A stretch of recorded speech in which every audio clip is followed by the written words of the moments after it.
नमस्कार, जकास रेसिपीजमध्ये आज आपण दिवाळी फराळाचा अजून एक गोडाचा पदार्थ बघणार आहोत, ते म्हणजे शंकरपाळी. पण आपण नेहमी शंकरपाळी हे मैद्याचे करतो, तर आज आपण मैद्याची शंकरपाळी न करता गव्हाच्या पिठापासून शंकरपाळी कशी बनवायची हे बघणार आहोत. आणि प्रमाण अगदी सोपं आहे. ही एक वाटी वापरूनच आपण सर्व जे पदार्थ घेणार आहे तर त्याचे प्रमाण मोजून घेणार आहे. त्यासाठी एकच वाटी वापरायची आहे. तर आता ह्याच वाटीने मी गव्हाचे पीठ घेणार आहे. तर गव्हाचे पीठ आपल्याला 4 वाट्या या ठिकाणी घ्यायचे आहे. आणि आपले रोजच्या वापरातले जे गव्हाचे पीठ आहे तर त्याचाच वापर आपल्याला इथे करायचा आहे. आता आपल्याला ह्याच वाटीने बाकीचे साहित्य मोजायचे आहे. त्यासाठी मी एक पातेलं घेतलेलं आहे आणि त्याने 1 वाटी एवढी यामध्ये मी साखर घालून घेतलेली आहे. पिठी साखर न वापरता आपल्याला अख्खी साखरच इथे वापरायची आहे. आणि त्याच वाटीने मी 1 वाटी एवढं दूधसुद्धा यामध्ये घालून घेतलेलं आहे. आता आपल्याला दूध जे आहे तर त्यामध्ये साखर ही पूर्णपणे विरघळून घ्यायची आहे. त्यासाठी मी आता हे पातेलं गॅसवर ठेवलेलं आहे. गॅसची फ्लेम आपल्याला अगदी मीडियम ठेवायची आहे आणि मीडियम फ्लेमवरच आपल्याला ही साखर दुधामध्ये छान अशी विरघळून घ्यायची आहे. इथे आपल्याला दूध उकळवूनही घ्यायचे नाही, त्याचबरोबर ते आटवायचे सुद्धा नाही. फक्त साखर विरघळली की लगेचच आपल्याला गॅसची फ्लेम ही बंद करायची आहे. अगदी 3-4 मिनिटांमध्ये साखर ही दुधामध्ये व्यवस्थित अशी विरघळलेली आहे. आता आपण गॅस बंद करून हे दूध साखरेचे जे मिश्रण आहे तर ते हलकेसे थंड होऊ देणार आहोत. तोपर्यंत आता आपण या गव्हाच्या पिठामध्ये अगदी पाव चमचा म्हणजे 2 चिमूट एवढे मीठ घालायचे आहे. कोणत्याही गोडाच्या पदार्थामध्ये मीठ घातल्यामुळे पदार्थाचा गोडवा वाढतो असे म्हटले जाते. त्यानंतर यामध्ये आता आपल्याला तुपाचे मोहन घालायचे आहे. तूप हे मी वितळून घेतलेले आहे, तर अर्धी वाटी एवढे तूप या ठिकाणी घेतलेले आहे. आता आपल्याला हे तूप असेच न घालता त्याला कडकडीत असे गरम करून घ्यायचे आहे. आणि त्यानंतर अगदी कडकडीत गरम असलेले हे तुपाचे मोहन आपल्याला या गव्हाच्या पिठावर घालून घ्यायचे आहे. तर या ठिकाणी तुम्ही बघू शकता अशा पद्धतीचा फेस आला पाहिजे एवढे गरम हे तुपाचे मोहन या ठिकाणी मी वापरलेले आहे. मी इथे साजूक तूप वापरले आहे, त्याऐवजी तुम्ही डालडा तूपसुद्धा वापरू शकता अथवा वनस्पती तुपाचा सुद्धा वापर करू शकतात. तूप गरम आहे म्हणून आता आपण चमच्याने हे सुरुवातीला व्यवस्थित असे मिक्स करून घ्यायचे आहे. आज आपण गव्हाची शंकरपाळी करत आहोत तर ती अजूनच छान अशी खुसखुशीत व्हावी यासाठी मी त्यामध्ये घालून घेणार आहे 3 चमचे बारीक रवा. इथे आपल्याला बारीक रव्याचाच वापर करायचा आहे. आणि आपण पोहे खाण्याचे जे चमचे आहेत तर त्या चमच्याच्या साह्याने 3 चमचे एवढा आपण यामध्ये बारीक रवा घालून घेतलेला आहे. हा बारीक रवा तुम्ही सुरुवातीला सुद्धा गव्हाच्या पिठाबरोबर घालून मिक्स करून घेऊ शकतात. त्यानंतर आता आपल्याला हे सर्व जे आहे तर ते व्यवस्थित असे मिक्स करायचे आहे. पण आपण चमच्याने जर हे मिक्स केले तर ते व्यवस्थित मिक्स होणार नाही. त्यासाठी आता आपण हाताने चोळून व्यवस्थित असे तुपाचे मोहन हे सर्व पिठाला आपल्याला लावून घ्यायचे आहे. असे हलक्या हाताने आपण हे पीठ चोळल्यामुळे जे तुपाचे मोहन आहे तर पिठाचे अगदी कणाकणाला लागते आणि पीठ हे छान रवेदार होते, हलके फुलके होते आणि त्यामुळे आपले होणारे शंकरपाळेसुद्धा अगदी हलके फुलके खुसखुशीत बिस्किटाप्रमाणे तयार होणार आहे. आता हे पीठ जे आपले आहे तर ते मस्त मोहन घालून तयार झालेले आहे. तर त्यामध्ये आता आपण साखर आणि दुधाचे जे मिश्रण आहे तर ते घालून घेणार आहोत.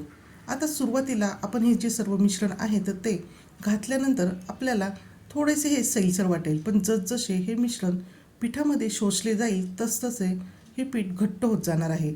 आपल्याला हे पीठ भिजवताना खूप जास्त घट्टही नाही आणि खूप जास्त सैलही नाही अशा पद्धतीने भिजवून घ्यायचे आहे.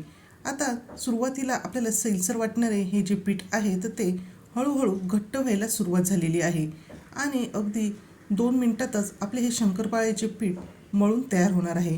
आणि मळल्यानंतरसुद्धा मी तुम्हाला इथे दाखवणार आहे की कशा पद्धतीचे हे पीठ तयार झालेले आहे.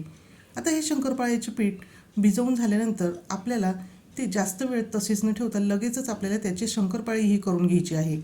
कारण की यामधले जे तुपाचे मोहन आहे तर ते जसजसे थंड होत जाईल तसतसे हे पीठ अजून जास्त प्रमाणात घट्ट होईल.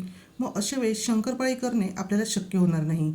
तयार पिठापैकीच आपण छोटासा गोळा हातावर घ्यायचा आहे आणि व्हिडिओत दाखवल्याप्रमाणे छान असा तो हातावरच मळून घ्यायचा आहे आणि त्याला गोलाकार देण्याचा प्रयत्न करायचा आहे. यामध्ये आपण तुपाचे मोहन घातलेले आहे, त्यामुळे ज्यावेळेस आपण शंकरपाळ्यासाठी याची पोळी लाटणार आहोत तर त्यावेळेस याच्या ज्या कडा आहे तर त्याला थोड्याशा चिरा ह्या जाऊ शकतात आणि असे हे चिरा जाणे अगदी नॉर्मल आहे. आपण आता याची छान अशी पोळी लाटायची आहे आणि मधून आपल्याला हे जे चिरा आहे तर त्या मिटवून घ्यायचे आहे आणि पुन्हा त्यावरनं लाटणी फिरवायची आहे. आपल्याला शंकरपाळे अगदी खुसखुशीत हवे आहेत, त्यासाठी आपल्याला शंकरपाळ्यासाठीची जी पोळी आहे तर ती थोडीशी जाडसर अशी लाटून घ्यायची आहे. आणि लाटताना आपल्याला बाजूच्या ज्या कडा आहेत तर त्या हलक्या हाताने मिटवून घ्यायची आहे। आता शंकरपाळे कट करण्यासाठी मी अशा पद्धतीच्या फिरकीचा वापर इथे केलेला आहे आणि सुरुवातीला मी या पोळीच्या ज्या कडा आहेत तर त्या कापून घेणार आहे, जेणेकरून ही शंकरपाळे छान अशी प्लेन तयार होतील। ही फिरकी तुम्हाला लोकल मार्केटमध्ये कुठेही सहजपणे मिळून जाईल आणि जर अशी फिरकी नसेल तर तुम्ही सुरीच्या साहाय्याने सुद्धा शंकरपाळी ही कट करून घेऊ शकता। आता आजूबाजूच्या ज्या तडा गेलेल्या किंवा चिरलेल्या ज्या कडा आहेत तर त्या मी काढून घेतलेल्या आहे आणि त्यानंतर शंकरपाळी ही कट करून घेत आहे। आपल्याला शंकरपाळी कट करताना खूप जास्त मोठ्या आकारात कट न करता थोडीशी छोट्या आकारात कट करायची आहे, कारण की तळल्यानंतर सुद्धा ही शंकरपाळी छान अशी फुलून येणार आहे। त्याचबरोबर मी या ठिकाणी तुम्हाला ही शंकरपाळी कितपत जाड हवी आहे हे सुद्धा दाखवते आहे। तर आपल्याला थोडीशी जाडसर अशी शंकरपाळी हवी आहे, ज्यामुळे आपली ही शंकरपाळी छान अशी खुसखुशीत होईल।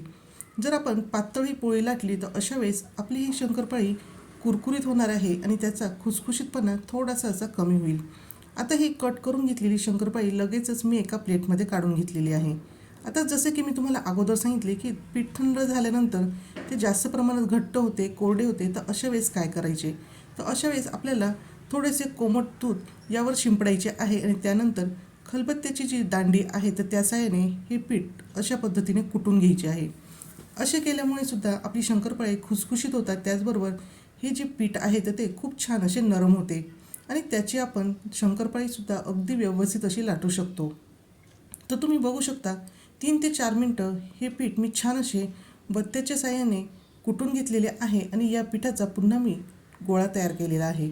आणि सुरुवातीला जसे सांगितले तशाचप्रमाणे याला जर तडा जात असतील तर तुम्ही हाताच्या साहाय्याने ह्या तडा बंद करून घ्यायची आहे आणि पुन्हा याची छान अशी पोळी लाटायची आहे। थोडीशी जाडसर आता आपण ही पोळी लाटून घेतलेली आहे आणि अगोदरप्रमाणेच याच्या ज्या बाजूच्या कडा आहेत तर त्या आपल्याला कट करून घ्यायच्या आहे आणि त्यानंतर आता आपल्याला शंकरपाळी ही लाटून घ्यायची आहे। जकास रेसिपी चॅनलवर मी या अगोदरसुद्धा दिवाळी फराळाच्या वेगवेगळ्या रेसिपीज या तुमच्याबरोबर शेअर केलेल्या आहेत, त्या तुम्ही नक्की बघा। त्याचबरोबर दिवाळी फराळ अशी वेगळी प्लेलिस्टसुद्धा तयार केलेली आहे, त्यामध्ये तुम्हाला अगदी वेगवेगळ्या पद्धतीचे आणि वेगवेगळे चविष्ट दिवाळीचे फराळ कसे बनवायचे हे पाहता येईल। आता मी दुसऱ्या बाजूला तेलसुद्धा गरम करायला ठेवलेले होते आणि आता आपल्याला पिठाचा थोडासा गोळा यामध्ये घालायचा आहे आणि जर हा गोळा पटकन वरती आला तर समजावे की आपले हे तेल शंकरपाळे तळण्यासाठी अगदी व्यवस्थित असे गरम झालेले आहे। त्यानंतर आता आपल्याला गॅसची फ्लेम ही मीडियम ठेवायची आहे आणि ह्या तेलात मावतील एवढी शंकरपाळी आपल्याला घालून घ्यायची आहे। शंकरपाळी तळताना आपल्याला अजिबात गॅसची फ्लेम मोठी ठेवायची नाही अथवा अगदी ती बारीकसुद्धा करायची नाही, मीडियम टू लो फ्लेमवरच आपल्याला ही शंकरपाळी छान अशी तळून घ्यायची आहे। आता ही शंकरपाळी तळण्यासाठी आपल्याला थोडासा जास्त वेळ लागणार आहे, कारण की शंकरपाळी ही आपण लाटतानाच थोडीशी जाडसर अशी लाटलेली आहे। जर हाय फ्लेमवर आपण ही शंकरपाळी तळली तर ती वरच्या बाजूने छान अशी तांबूस रंगाची होईल, पण आतल्या बाजूने ती कच्ची राहू शकतात। त्यामुळे आपल्याला अगदी सावकाश अशी ही शंकरपाळी तळून घ्यायची आहे आणि तुम्ही बघू शकतात अगदी छान ही शंकरपाळी फुललेली आहे आणि त्याला रंगसुद्धा खूप छान असा आलेला आहे। आपल्याला ही शंकरपाळी खूप जास्त डार्क रंगावर तळायची नाही, कारण की आपण तेलामधून काढल्यानंतरसुद्धा याची तळण्याची प्रोसेस ही चालू असते आणि त्यानंतरसुद्धा ह्या शंकरपाळ्यांचा रंग अजून थोडासा डार्क असा होऊ शकतो। त्यामुळे सुरुवातीलाच आपण तळतानाच खूप जास्त डार्क रंगावर ही शंकरपाळी तळणार नाही। तळताना आपल्याला एकसारखी अशा पद्धतीने ही शंकरपाळी हलवायची आहे, म्हणजे सर्व बाजूने ही व्यवस्थित अशी तळली जाईल। ही शंकरपाळी पूर्णपणे थंड झाल्यानंतर हवाबंद डब्यामध्ये ठेवून तुम्ही 8 ते 15 दिवस सहजपणे खाऊ शकता। गव्हाच्या पिठाच्या शंकरपाळ्यांसाठी हा पर्याय अगदीच योग्य आहे। तर तुम्ही बघू शकतात ही शंकरपाळी खूप छान फुललेली आहे, दिसायलाही खूप छान दिसत आहे आणि आता आपण ती अशा पद्धतीने तोडून पाहिली असता आतूनसुद्धा ती छान व्यवस्थित तळली गेलेली आहे। अगदी खुसखुशीत अशी ही शंकरपाळी तयार झालेली आहे। लहान मुलांपासून अगदी वयस्कर लोकंसुद्धा ही शंकरपाळी अगदी सहज अशी खाऊ शकतात। तर वाट कसली बघतायत? या दिवाळीला तुम्हीसुद्धा गव्हाच्या पिठाची गोड खुसखुशीत चविष्ट अशी शंकरपाळी नक्कीच तयार करून बघा आणि ती तुम्हाला कशी वाटली हे कमेंट करून सांगायला विसरू नका। व्हिडिओ जर आवडला असेल तर व्हिडिओला लाईक करा, शेअर करा आणि जर जकास रेसिपी चॅनलवर नवीन असाल तर जकास रेसिपी चॅनलला सबस्क्राईब करायला विसरू नका। पुन्हा भेटूया असेच एका छानशा जकास रेसिपीसोबत आणि दिवाळीच्या एक वेगळ्या पदार्थासोबत।